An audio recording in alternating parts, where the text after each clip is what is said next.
Morning sir. Leader ಅಂದ್ರೆ ನೀವು sir. ಈ ಜೇನುಕೊಪ್ಪದಿಂದ ಶುರುವಾಗಿ ನ್ಯೂ ಡೆಲ್ಲಿ ದಾಟಿ BBC, CNN ಎಲ್ಲೆಲ್ಲೂ ನಿಮ್ದೇ ಸುದ್ದಿ ಸರ್.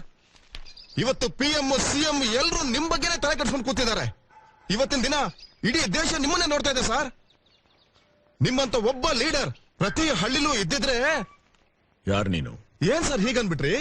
ನಾನು ಜಾರ್ಜ್, TV9 ರಿಪೋರ್ಟರ್. ಈ ಊರಿಗೆ ಎಷ್ಟು ಸಲ ಬಂದಿದ್ದೀನಿ ಅಂದ್ರೆ ಎಲ್ರು ನಾನು ಈ ಊರವನೇ ಅನ್ಕೊಂಡ್ಬಿಟ್ಟಿದ್ದಾರೆ ಸರ್. ನಿಮ್ಮ ಸ್ಟೇಟ್ಮೆಂಟ್ ಫಸ್ಟ್ ರಿಪೋರ್ಟ್ ಮಾಡಿದವನು ನಾನೇ. ನಿಮ್ಗೆ ಮೀಡಿಯಾ ಹೈಪ್ ಕೊಟ್ಟವನು ನಾನೇ ಸಾರ್. ನಿಮ್ ಪಬ್ಲಿಸಿಟಿ ನೋಡ್ಕೊಳ್ತಿರೋ PRO ನಾನು ಸರ್. ಪಬ್ಲಿಸಿಟಿ ಸ್ಟೆಂಟ್ಗೋಸ್ಕರ ನಾನು ಇದನ್ನೆಲ್ಲ ಮಾಡ್ತಿಲ್ಲ. ಹಳ್ಳಿಲಿ ಹುಟ್ಟಿದ ಮನುಷ್ಯ ತನ್ನ ಹಳ್ಳಿಗೆ ಏನೇನ್ ಮಾಡಬೇಕೋ ಅದನ್ನೇ ನಾನು ಮಾಡ್ತಾ ಇದ್ದೀನಿ. ಬಂದ್ ವಿಷಯ ಹೇಳು ಸರ್. ತುಂಬಾ ಇಂಪಾರ್ಟೆಂಟ್ ಆದ 2 ವಿಷಯ ಇದೆ. ಮೊದಲನೇದು, ಈ ಗಣಿಗಾರಿಕೆ ಹಿಂದೆ ಕೋಟ್ಯಾಂತರ ರೂಪಾಯಿ ಭ್ರಷ್ಟಾಚಾರ ನಡೆದಿದೆ. CM ಒಬ್ಬರೇ ಅಲ್ಲ, ವಿರೋಧ ಪಕ್ಷದವರು ಸಹ ಇನ್ವಾಲ್ವ್ ಆಗಿದ್ದಾರೆ. ಮೈನಿಂಗ್ ಲೈಸೆನ್ಸ್ ಪಡಿಬೇಕು ಅಂತ MNCಗಳು ಎಲ್ಲ ಮಂತ್ರಿಗಳಿಗೂ ಚೆನ್ನಾಗಿ ತಿಳಿಸಿದ್ದಾರೆ. ಇದು ಇಡೀ ಪ್ರಪಂಚಕ್ಕೆ ಗೊತ್ತಿರೋ ವಿಷಯ. ನೀನ್ ಹೇಳ್ಬೇಕು ಅಂತಿರೋ ಇಂಪಾರ್ಟೆಂಟ್ ಆದ 2ನೇ ವಿಷಯ ಇದೆಯಲ್ಲ, ಅದನ್ನ ಹೇಳು. ಮೊದಲನೇ ವಿಷಯನ ಇನ್ನೇನು ಮುಗಿಸ್ಬಿಡ್ತೀನಿ ಸರ್. ಜೇನುಕೊಪ್ಪನ ಒಕ್ಕಲೆಪ್ಸಿ ಊರನ್ನ ಖಾಲಿ ಮಾಡಿಸಲಿಲ್ಲ ಅಂತ ಹೇಳಿ ಮುಂಚೆದಲ್ಲ DC, ಅದೇ ಸರ್ ನಿಮ್ಮ ಅಳಿಯ ಅವನ್ನ ಟ್ರಾನ್ಸ್ಫರ್ ಮಾಡಿಸಿ ರಫ್ ಅಂಡ್ ಟಫ್ ಆಗಿರೋ DCSP ನ ಪೋಸ್ಟಿಂಗ್ ಮಾಡಿದಾರೆ ಸರ್. ಸರ್ ಅವರಿಬ್ರು ಮಹಾ ಕ್ರೂರಿಗಳು ಸರ್. ಜೇನುಕೊಪ್ಪ ಅಂದ್ರೆ ಹೆಜ್ಜೆನೇನು ಹುಟ್ಟಿ ತಾಕತ್ತಿದ್ದೊಂದು ಬಂದ್ ಕೈ ಹಾಕ್ಲಿ, ತಕ್ಕ ಶಾಸ್ತಿ ಅನುಭವಿಸ್ತಾರೆ. ಬೇಡ ಸರ್, ಇನ್ಮೇಲೆ ಹೋರಾಟ ಕಷ್ಟ. ಮೈನಿಂಗ್ ಕಂಪ್ನಿಯವರು ಕೋಟ್ಯಾಂತರ ರೂಪಾಯಿ ಚೆಲ್ಲಿ ಎಲ್ಲರೂ ಕೊಂಡ್ಕೊಂಡ್ಬಿಟ್ಟಿದ್ದಾರೆ. ಅವ್ರು ಏನ್ ಮಾಡೋದಕ್ಕೂ ಹೆಸೋದಿಲ್ಲ. ಈ ಎಲ್ಲ ಪ್ರಾಪರ್ಟಿ ಮಾರಿ ನಾವೆಲ್ಲ ಸಿಟಿಲ್ ಸೆಟ್ಲ್ ಬಿಡೋಣ ಸರ್. ನಾವೆಲ್ಲ ಅಂದ್ರೆ ನಾವೆಲ್ಲರೂ ಅಂದ್ರೆ ನಮ್ ಫ್ಯಾಮಿಲಿಯವರು. ನೀವು, ಕನಕಮ್ಮ, ಜಾಜಿ, ಮಲ್ಲಿಕಾ ಎಲ್ರು. ನೀನ್ ಯಾವಾಗ ನಮ್ ಫ್ಯಾಮಿಲಿ ಅವನದೇ?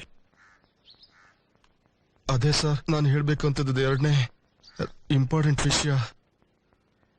ಸರ್ ನಾನು ಜಾಜಿ ಪ್ರೀತಿ ಮಾಡ್ತಾ ಇದ್ದೀವಿ. ಬರೋ ಭಾನುವಾರ ನಮ್ ಚರ್ಚಲ್ಲಿ ಮದ್ವೆ ಆಗ್ತಿದೀವಿ.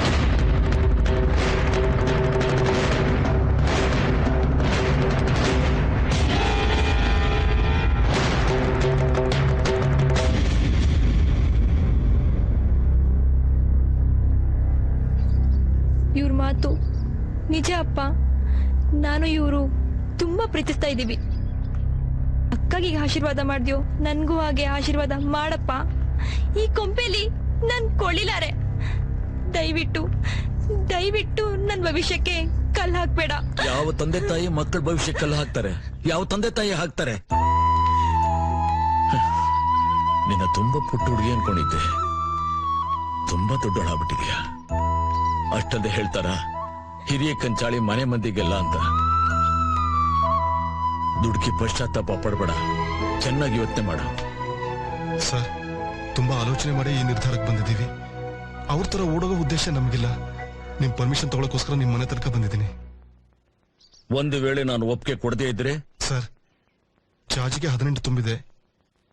ನೀವು ಒಂದು ವೇಳೆ ಈ ಮದುವೆಗೆ ಒಪ್ತಿದ್ರು ಕಾನೂನ ಗೌರವಿಸ್ತೀರಾ ಅನ್ಕೊಂಡಿದ್ದೀನಿ.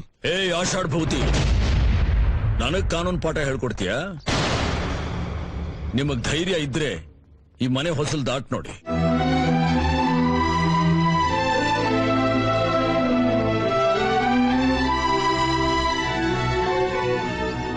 ನನ್ನ ತಡಿಬೇಡಪ್ಪ, ನನ್ ಸುಖನ ಕಿತ್ಕೋಬೇಡ, ನಮ್ಮನ್ನ ಬಾಳೋಗ್ಬಿಡು. ನಾನು ಇವಳನ್ನ ಚೆನ್ನಾಗಿ ನೋಡ್ಕೋತೀನಿ ಸರ್, ನನ್ನ ನಂಬಿ. ಇಂಥ ಸಂದಿಗ್ಧಗಳನ್ನ, ಇಂಥ ಸಂಕಟಗಳನ್ನ ನನ್ ಮೇಲೆ ಯಾಕೆ ಮತ್ತೆ ಮತ್ತೆ ಪ್ರಯೋಗ ಮಾಡ್ತೀಯ? ನಾನೇನಪ್ಪ ನಿನ್ಗೆ ಅನ್ಯಾಯ ಮಾಡಿದ್ದೀನಿ? ಅಯ್ಯೋ, ಹೋಗಿ ಹೋಗಿ, ದಯವಿಟ್ಟು ಹೋಗಿ. ನಿಮ್ ಮುಖ ನನಗ್ ತೋರಿಸ್ಬೇಡಿ. ಎಲ್ಲಾದ್ರೂ ಹೋಗಿ, ಎಲ್ಲಾದ್ರೂ ಸುಖವಾಗಿ ಬದ್ಕೊಳ್ಳಿ, ಹೋಗಿ.